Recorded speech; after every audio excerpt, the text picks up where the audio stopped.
Free audio post-production by alphonic.com. Do you know what it means to be a motherless daughter? Did you know you can have mother loss without mother death? Mother loss comes in many forms, and Motherless Daughters Ministry is here to help you navigate through your particular mother loss. While you are unique, you are definitely not alone. We have 20 years worth of pearls of wisdom to help you on your mother loss journey. And we are sharing all of these pearls with you through this very podcast, Nurturing Words, Voices of Experience, sponsored lovingly by Motherless Daughters Ministry. Hello, I'm Gladys Bell, your host. If you are new to our podcast, welcome. We are so pleased you found us. We are a nonprofit ministry focused on serving women who have lost or missed the loving care of a mother. You can find out more information about our ministry through the links in our show notes. If you are a returning listener, we'd like to say thank you so much for listening to our podcast. We hope you are encouraged by our episodes. If you enjoy them, won't you take a moment to rate and review our programming on whatever platform you use? This simple task helps make sure our podcast reaches those who can use an encouraging word. Also, if you would like to support our podcast and ministry, check out the show notes for ways to donate and become involved. Today's episode is based on the first of a series of 3 blogs written by one of our writers, Dottie. She talks about the rocky start to her healing journey and the difficult task of finding the support she so desperately needed. Through the trauma of her experience, she found tools to help her take one step at a time. Listen in as Dottie opens the door on her journey of getting past feelings about shame and vulnerability. I hate vulnerability. It is painful, uncomfortable, and frightening. I hate uncertainty, too. I want to be certain of everything. I never knew that I had issues with vulnerability and shame until I started a journey of healing. The pandemic gave me time for reflection that caused me to decide to heal from the past and search for answers. In my quest for enlightenment, I studied the vulnerability and shame research of Dr. Brené Brown. I have found her books and talks on YouTube immensely helpful and insightful. In a series of blogs, I will share this journey with you. I was 16 when my mother died. I didn't know how to cope with the loss. It was the most vulnerable time of my life. The loss was fresh and raw when I reached out to a good friend for support. Instead of empathy and comfort, my friend expressed contempt and indifference and refused to speak to me ever again. I was stunned and shaken. This new world without my mother was really painful. I retreated inward after that experience. I had no idea what I had done to cause my friend to reject me, and I was terrified of it ever happening again. After that, I decided to reach out to adults. 2 of them were teachers at school. I looked up to them. They had wisdom and life experience that I didn't have. I asked them for advice about coping with the loss of my mother and how to deal with things at home. One teacher was a supportive mentor, the other only initially supportive, later turning angry. That teacher made the last month of my senior year a living hell, telling me I was bothersome and a burden. As a result, not only was I dealing with grief, but also with humiliation. I still carry the scars from that trauma 16 years later. It was as life-changing as the death of my mother. It became the lens through which I view every interaction and relationship. I internalized the message that I am a bad person, I must be to deserve that kind of treatment. I am afraid that something like that will happen again, and I panic if something feels off with someone who I have let get close to me. I resist the urge to build walls around my heart or run away, to hurt them before they can hurt me. Showing care and gratitude to other people can be extremely difficult. Writing a thank you note, dropping off a gift, or giving compliments and positive affirmations can trigger a panic attack. It wasn't until I studied Brené Brown's work that I finally had a name for what this is: shame. Brown's definition of shame is, quote, the intensely painful feeling or experience of believing that we are flawed and therefore unworthy of love and belonging, unquote. Shame is feeling, quote, I am bad, unquote. From the painful betrayals I experienced came the belief that something was wrong with me, that people really don't care about me, and I am unworthy of support and empathy. Even now, I frequently wonder why anyone would want to be my friend. I worry about being, quote, too much, unquote, or a bother to them. Reading Brown's books, I discovered that the problem wasn't so much me as it was with whom I shared my story. I picked the wrong people to share my story. In her book, The Gifts of Imperfection, Brown writes, quote, if we share our shame story with the wrong person, they can easily become one more piece of flying debris in an already dangerous storm.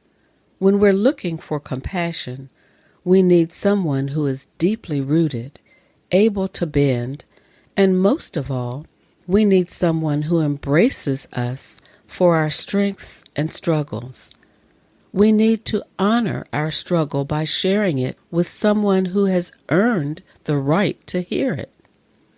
When we're looking for compassion, it's about connecting with the right person at the right time about the right issue, unquote. The two people who hurt and betrayed me were not strong enough to bear the weight of my story. I was a vulnerable, grieving, lost kid trying to pick up the pieces of my shattered heart after the loss of my mother, and I chose the wrong people for support and sharing my story. I was too young to know who was a safe person to confide in. Despite the pain of my past, I believe it is important to share your story with the right people. It takes great courage to allow others to see the messy parts of our lives and the pain we carry in our heart. When we are brave enough to allow someone to see the darkness in our soul and hear me too, the demons of our past cannot survive the depth of that connection. It is a real gift and privilege to experience that with someone. We realize that we aren't as alone as we think. When we connect with others with our stories, we heal from pain. This is the power of vulnerability. Now we're going to take a moment and share with you something we're really excited about. Join a sisterhood of those who will see you. We invite you to a 4-day healing retreat in Cincinnati, Ohio. The Journey, Healing the Wounds of Mother Loss One Step at a Time, is a residential retreat focusing on mother loss and its effect on your life, how her absence shapes your identity, influences your style of mothering and relationships, how your grief surfaces throughout your lifetime, and how you experience living beyond your mother's final years. You are worthy of healing and support, and the time is now. You will have excuses of I'm too busy and a million reasons of why not to go. Push those aside and give yourself a gift of renewal. For more information and to register, look for the Journey Retreat on our website, motherlessdaughtersministry.com. We are privileged to have the author of this blog, Dottie Minkhouse, as a guest on this podcast. Stay with us a few more minutes as she shares reflections on this blog written 4 years ago. Hello, Dottie. Welcome to Nurturing Words, Voices of Experience. We're so glad to have you this evening. Thanks for having me. Well, for our listeners, Dottie Minkhouse is a blog writer for the Motherless Daughters Ministry, and she's been a volunteer and she's been involved with Motherless Daughters for some time. But today we have featured the first of a series of 3 blogs that she's written, and so we're going to get an update today on all the things that were included in this first blog of the series. Dottie, it's been a while since you wrote this. It's been at least maybe 3 years. How have things changed since you wrote this blog? Wow, 3 years. Time really does fly by, doesn't it? Well, I mean, when I wrote that, it was during COVID times or towards the end of that. But I've now, gotten involved in a community. I have more friends now, different support than I had back then. And I think having friends and support around you really does make a difference.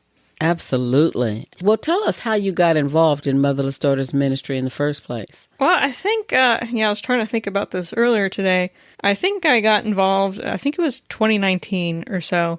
I think it was after the passing of my great aunt, who was like a mother figure to me. I lost my mom when I was 16, but then my great aunt became a big mother figure for me, even though she lived in San Diego and I'm in Cincinnati. We talked on the phone all the time. We would visit. And after she passed, that was kind of like my last mother figure because my grandmother had passed a year before that.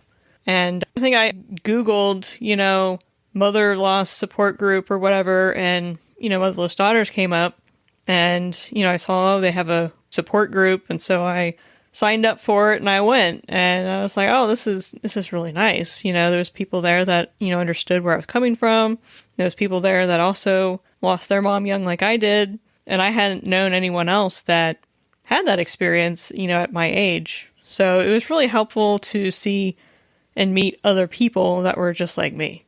Absolutely. After you were involved in Motherless Daughters Ministry, how did that affect your journey toward healing?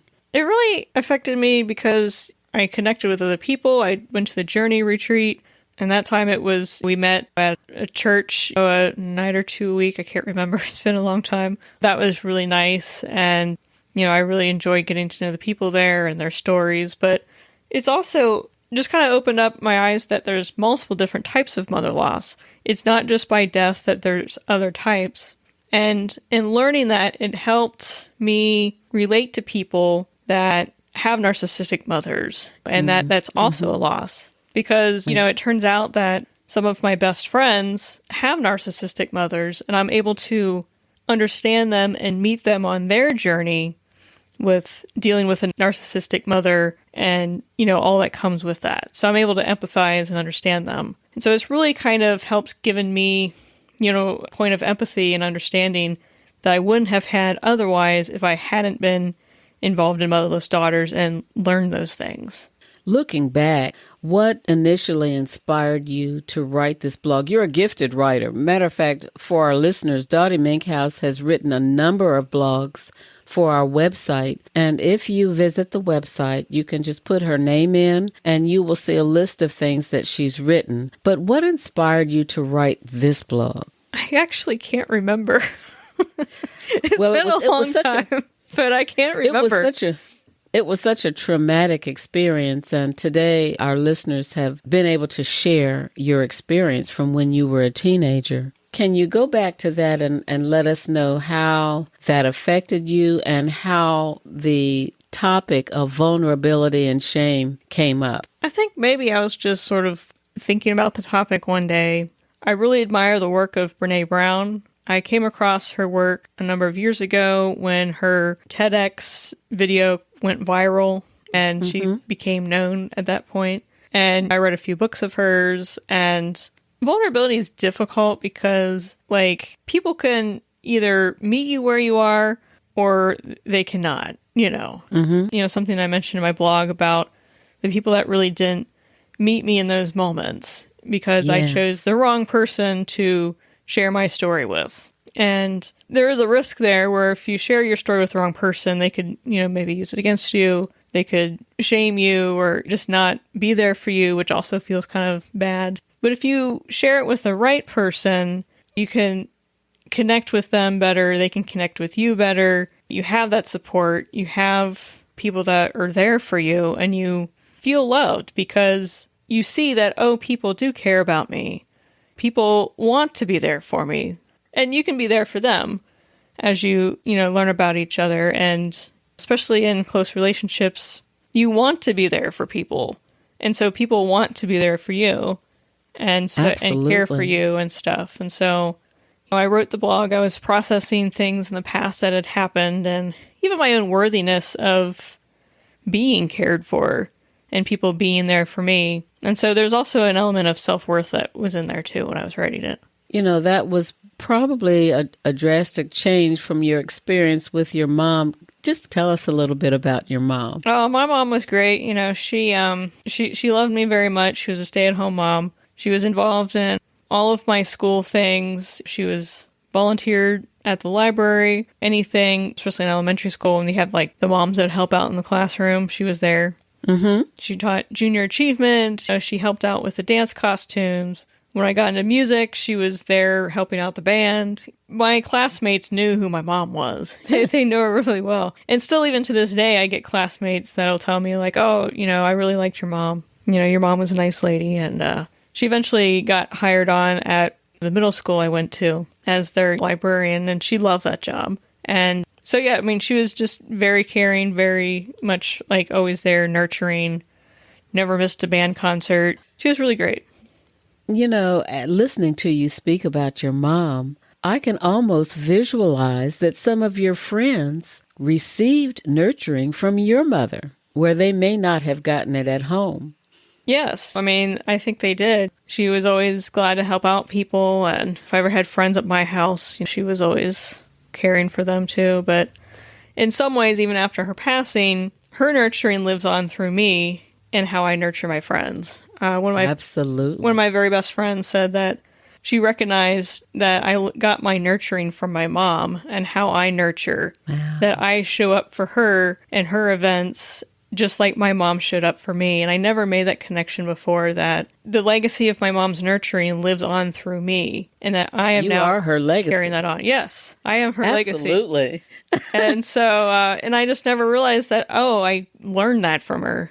To Absolutely. Show up at all my friends' events. I'm always there, supporting them. And so my mom taught me how to nurture in that way. And that could be shocking for some people if that's not something that they grew up with. Well, that's true. And it's such a great way to honor your mom's memory, to be that person for the people that you know. Getting back to the blog, and the reason I asked that question is because that experience that you had in high school must have been a total shock from what you experienced with your mom and probably made you feel very alone and isolated.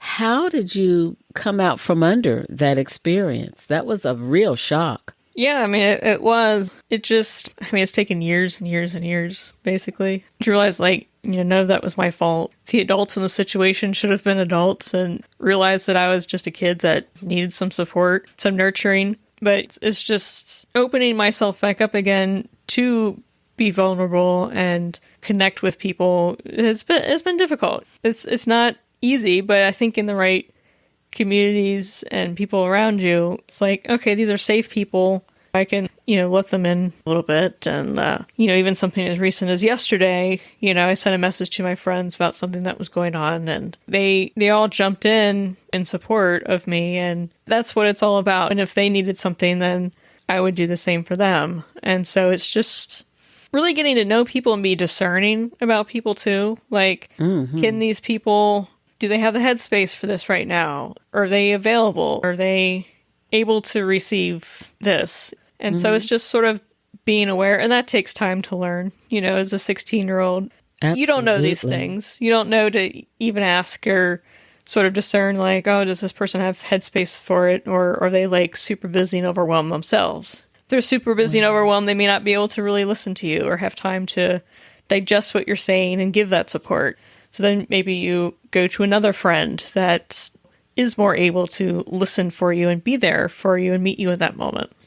You mentioned a couple of minutes ago about support and being in a safe environment. How were you able to find that after going through that experience? Well, I mean, I just sort of found some people with some like common interest to me.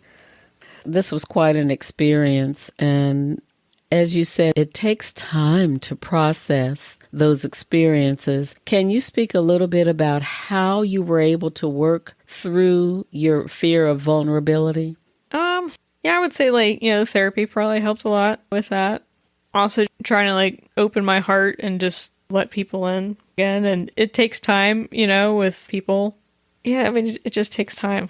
And that is a scary thing, to make yourself vulnerable. And one of the things I have found in working with the ministry is that most of the time people have never talked about their experience. And there is a concern about sharing those details because they seem very private. Can you give any tips to those that are listening as far as how to work through initially being able to share anything about your experience with someone else? Well, I mean, like I said, just note how the other person is, if they have headspace and stuff for it, and your environment. If you're in like a support group where, the environment is centered around sharing, that would be should be a safe environment to share, because everyone's there and open to receive people's stories and talk about and share. So, especially in a support group setting, everyone's, sort of sharing and learning from each other. And so that's definitely a more open space. But sometimes it can just be challenging with vulnerability, especially if you're raised in a different environment where vulnerability is a scary thing. Because maybe in that environment, your vulnerability was used against you. And I've realized that in talking to some of my friends with narcissistic mothers, that was their experience. And so it just sort of opened my eyes to like, wow, my mom was completely opposite of that. I was brought up in an environment where that was a safe thing to share and be vulnerable with my mom, and realizing that other people don't have that same experience, and just being sensitive to that and just making sure that they feel safe as well, to be vulnerable and share. And so I think it's just a lot of it is like awareness that not everyone has the same experience and upbringing and all that as you do. That's true. And one of the things that's very common for all of us as motherless daughters, we know that at any time we could be triggered. But when you get triggered now in your grief, how do you handle that? What tools have you acquired to handle those experiences? Well, my mom's 70th birthday was very difficult for me. It was a milestone. And, the milestone was difficult. And that time, my mom loved Frisch's hot fudge cake. So I always make sure I go to Frisch's, which with the number of Frisch's that closed, that was a little bit of a challenge, but I found one. And so I found an actual Frisch's that had hot fudge cake and had hot fudge cake. And then, I went home and, I have my mom's picture, and a dear friend of mine she's a ceramicist, and she makes candles, the dishes, and also the candle taper as well. And so I set up one of her candles, which was also special because it was, my friend's candle. And I lit it for my mom, and, my mom also loved elephants, so I set some, elephant carvings out. And, I was just thinking about her. She loved John Denver, so I played John Denver, Rocky Mountain High and all that, Country Roads was playing. And, I just felt like my mom was there, with the candle and her picture and all that. Then, my friends were texting me, and I shared, the candle and my mom's picture and talked about her. And they shared some of their special things that they have at their house for their, loved ones. And it was just really special. It kind of uplifted me in that time where I was feeling sad that like, oh, okay, I'm honoring my mom, I'm thinking about her, but I'm also sharing her with friends, and they're sharing, their stuff with me. And you've said some very important things. As far as support is concerned, that is crucial in order to get through grief. And the number of people that are now contacting you and reassuring you and supporting you seems to be a great help in order to get through. What would you say to those people who are listening right now who are needing to take that first step? What advice would you give to them today? Well, I mean, for me personally, I just found some friends that had similar interests as me and just really connected with them. Sometimes it helps to have something to connect with them with other than grief, Okay. you know?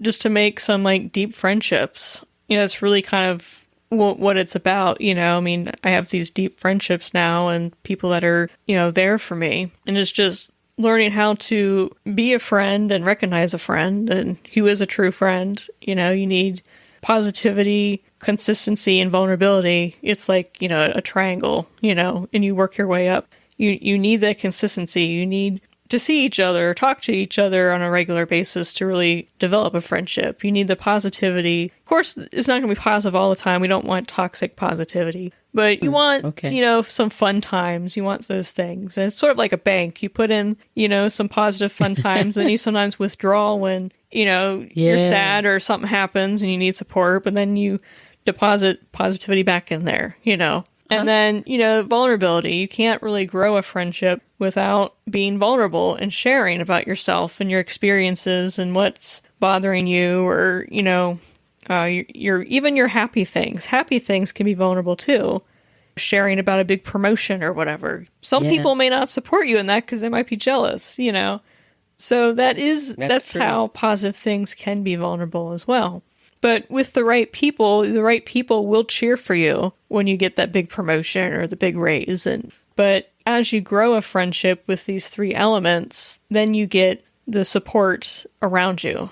This friendship pyramid that I've described is actually the work of Shasta Nelson. She's a friendship expert, and she's written a number of books, one of which is called Frientimacy, and I highly recommend it. It's a really good book. But she talks about, you know, the friendship pyramid in there and how to make friends. And she also has a podcast as well. But I really like her work, and so if you need to find a way to build community and get to know people, I highly recommend her books. Well, if there was one thing that you would want the mother loss community to know, what would you say to them? I would say, you know, just find your people. Find those that touch your heart and you touch their heart, and it's mutual. Find your people, find your community, or build a community, you know, with like-minded people that you connect with. A community doesn't have to be large. It could be like 4 people, you know, even, you know, it's right. That's a community. Exactly. It doesn't have to be 10 or 20. You know, just find your people, connect with them,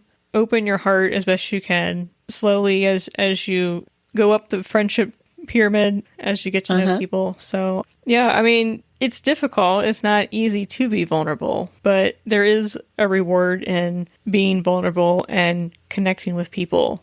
Because it's hard to truly connect with people without being vulnerable. Well, that's true. And as looking back as a teenager, I would imagine that was probably really difficult at that time. Hearing the first of the series of blogs, we could feel your pain. And so this is just the beginning of the story. If you would like to hear the rest of this story, we will be sharing the second and third part of this series in our next podcast. You've given us some great resources and some great advice, Dottie. Thank you so much for joining us today, and we invite you back if you have an opportunity to speak about the other 2 blogs. Thank you. And we look forward to hearing from you the next time. Thank you very much. Thank you for joining us on today's podcast. If you are in need of more nurturing words and voices of experience, we encourage you to listen to our other episodes, hit subscribe, and come check out our Motherless Daughter resources on our website at motherlessdaughtersministry.com. You can also find us on our YouTube channel and in our Facebook community, Motherless Daughters Ministry. We hope you'll come visit us, and we look forward to you joining us again next time. Until then, stay well.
and Free audio post-production by alphonic.com.